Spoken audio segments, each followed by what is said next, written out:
안녕하세요 여러분, 작교입니다. 지난 한 주간도 더운 날씨에 모두 평안하셨나요? 제가 살고 있는 이곳은 미국 동부 최남단에 위치한 아름다운 해안도시 마이애미입니다.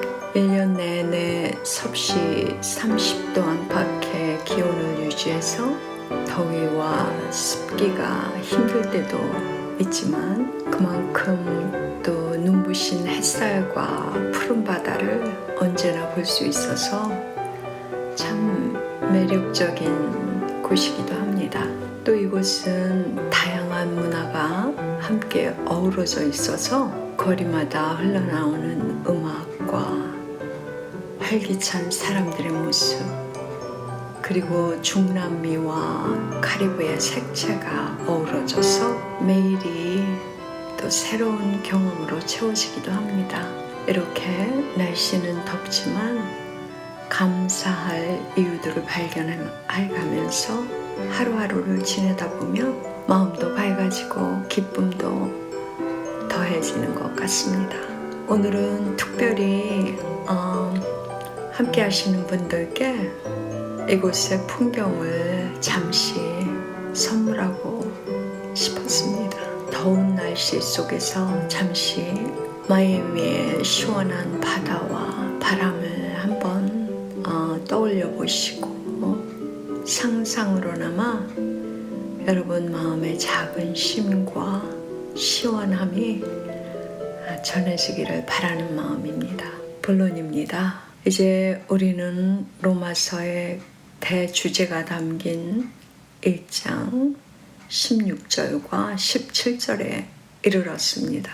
로마서의 핵심을 담은 어절 중 하나로 여기까지가 로마서의 서론이라고 보실 수 있겠습니다. 본론에 앞서 지난주 내용을 잠시 정리해보면 이렇습니다. 11절에서 바울은 로마 교회 성도들을 간절히 만나고자 하는 마음을 표현합니다. 그 목적을 두 가지 정도로 요약해 볼 수 있는데요.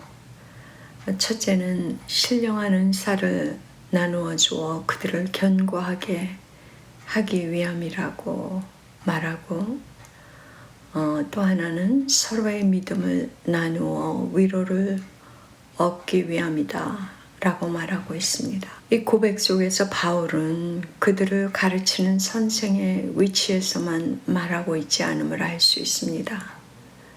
그는 성도와 더불어 믿음을 나누는 동역자요, 교회를 굳게 세우려는 목자의 마음을 가진 사도로 나타납니다. 또한 바울은 자신을 복음의 빚진 자라고 고백하고 있지요. 1장 14절에 있습니다. 복음을 받은 자는 빚진 자입니다. 이는 반드시 갚아야 하는 의무 때문이 아니라 받은 은혜가 너무 크기 때문에 결코 가만히 있을 수 없음을 의미합니다. 따라서 바울이 로마에 가고자 한 이유는 단순히 교훈을 전하기 위함이 아니라 서로 믿음을 나누고 위로하며 함께 복음의 능력을 누리기 위함이었다고 할 수 있겠습니다. 그런 바울의 고백이 결국 오늘 우리가 함께 살펴볼 16절, 17절로 이어지게 됩니다. 바울은 이렇게 선포합니다. 로마서 1장 16절에 내가 복음을 부끄러워하지 아니하노니. 우리 개역 성경에는 빠져 있지만 원어 성경에는 16절과 17절 앞에 헬라어로 가르라는 접속사가 있습니다. 그 의미는 왜냐하면 즉 사실은 이라는 이런 의미를 담고 있는 접속사인데요. 사도는 지금 자신이 복음의 빚진 자로밖에 살 수 없는 이 필연적 이유에 대해서 나는 빚진 자의 삶을 살 수밖에 없는데 왜냐하면 내가 복음을 부끄러워하지 않기 때문이라고 이렇게 설명하고 있습니다. 이런 맥락에서 시간상 다음 영상에서 살펴볼 17절은 이 16절의 내용, 복음이 구원의 능력이라는 것에 대한 더 깊은 근거를 제시하는 그런 구조라고 볼 수 있습니다. 바울이 내가 복음을 부끄러워하지 아니하노니 라고 선언할 때 우리는 그 이면에 있는 시대적 배경을 이해할 필요가 있습니다. 역설적이게도 그가 말하는 복음, 곧 십자가에 못 박히신 예수 그리스도는 당시 세상 기준으로 볼 때 부끄럽고 또한 치욕적인 그런 것이었습니다. 십자가는 로마 제국에서 가장 흉악한 죄인에게 내리는 저주의 형벌이었죠. 그리고 그것이 유대인에게는 매우 수치스럽고 꺼림직한 실패자의 상징이었습니다. 그러나 바울은 그 복음을 부끄러워하지 않는다고 담대히 말합니다. 아니, 복음이 부끄럽지 않은 정도가 아니라 너무 자랑스러워서 그걸 누군가에게 토해내지 않으면 견딜 수 없는 그런 자신의 적극적인 이 역설을 부정적 형식의 표현으로 담아내고 있다고 보는 것이 전체 문맥에 좀 더 자연스럽게 흡수될 것 같습니다. 여러분, 사도 바울이 말년에 자기 자신을 어떻게 진단했는지 혹시 기억하시나요? 디모데전서 1장 15절에 보면 그는 자신을 죄인 중에 괴수라고 이렇게 표현을 했습니다. 바울이 복음을 부끄러워하지 않을 수 있었던 전제는 바로 이것이라고 생각합니다.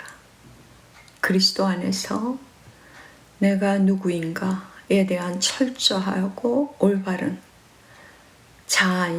자아인식이 있었던 것이죠. 자, 여기서 잠시 멈춰서 생각해 봐야 합니다. 많은 사람들이 자기 자신을 바라볼 때 굉장히 관대하죠.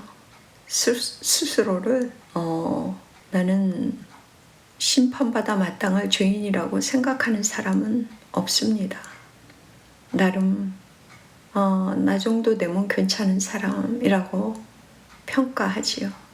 내가 누구를 크게 해치지 않고 가끔 선행도 하고 내가 가족도 잘 챙기는 책임 있는 사람이고 누구를 속이지도 않았고 나름 정직하게 살아왔다는 이런 자기 인식 속에서는 사실 십자가가 크게 필요하지 않습니다. 십자가는 그런 사람들에게는 단지 약간 나의 어떤 부족한 부분을 채워주는 장식품처럼 여겨지게 되는 거죠. 그러나 바울은 달랐습니다. 그가 어떤 바리새인이었습니까? 율법으로는 흠잡을 데 없는 삶을 사는 자입니다. 그럼에도 불구하고 그리스도의 빛 앞에서 자기 존재의 실체를 보았습니다. 나는 죄인 중에 괴수다. 이 고백은 단순한 자기 비하가 아닙니다. 자기를 철저히 있는 그대로 본 것이죠. 내가 얼마나 하나님 앞에서 절망적인 존재인지 스스로 구원할 수 없는 죄의 종임을 깨달은 거죠. 여러분, 복음이 능력이 되는 순간은 바로 여기서 시작됩니다. 내가 얼마나 무력한 자인지, 얼마나 타락한 존재인지, 내가 아무리 애써도 하나님 앞에 설 수 없는 죄인이라는 사실을 자각할 때 그제야 십자가가 필요합니다. 내가 죄인 중에 괴수라는 자각을 가지고 있는 사람에게 복음이 들어왔습니다. 그에게 그 십자가는 더 이상 부끄러운 것이 아닙니다. 육신을 입고 오셔서 저주의 십자가에 달리신 예수님이 실패자가 아니라 바로 나 같은 죄인을 살리신 유일한 소망이요 생명으로 다가오게 되는 것입니다. 그래서 바울은 부끄러워하지 않았습니다. 내가 이런 죄인이었는데 그럼에도 불구하고 나를 사랑하시고 끝까지 포기하지 않으신 분이 계시다. 이것은 복음의 능력입니다. 여러분, 이 능력은 추상적인 개념이 아닙니다. 도덕적 윤리도 아니며 교훈이나 삶을 조금 더 나아지게 해주는 지혜도 아닙니다. 실제로 우리 삶 속에서 역사하는 능력입니다. 바울은 그 능력을 누구보다도 깊이 경험했습니다. 교회를 핍박하던 자였던 자신이 이제는 교회를 세우는 자로, 하나님을 대적하던 자가 하나님을 위해 생명을 내어놓는 증인으로, 이 모든 것이 복음의 능력이 아니고서는 설명할 수 없는 일이었습니다. 그래서 바울에게 복음은 어떤 철학이나 사상, 종교적 체계와 비교할 수 없는 것이었습니다. 그는 세상의 지혜나 권력, 명예와는 전혀 다른 차원의 실제적인 능력을 복음 안에서 보았습니다. 그러므로 바울은 복음을 부끄러워하지 않았습니다. 아니, 오히려 자랑했습니다. 왜냐하면 이 복음이야말로 자신을 살렸고 지금도 모든 믿는 자를 구원에 이르게 하는 하나님의 능력이기 때문입니다. 바울이 복음을 부끄러워하지 않았던 이유는 단순히 강한 믿음 때문이 아니었습니다.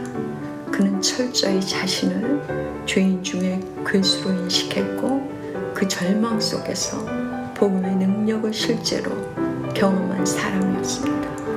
죽은 자를 살리시고 죄인을 의롭다 하시는 능력이 바로 복음 안에 있기 때문입니다.